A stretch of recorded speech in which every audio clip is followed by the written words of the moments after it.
What's up, everyone? Welcome back to Better Biomed.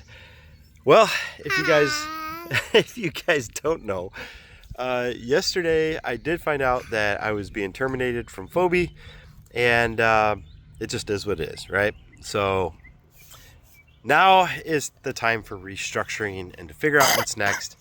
And I have to tell you that I really want to thank every single one of you guys that have reached out to me. Yesterday my phone was absolutely blowing up. I've got so many emails and so many text messages, and I've got so many opportunities that have been just coming in. It's been an absolute blessing. Guys, I want to thank you all very much. There's no animosity between me and Fobi whatsoever. They're a good group of technicians up there. I absolutely love working with those guys.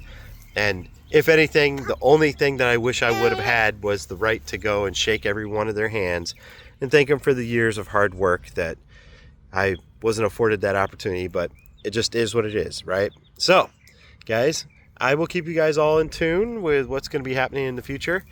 Maybe this is going to be the next step for what is about to happen. So, thank you all for your support, and we'll see where the future takes us.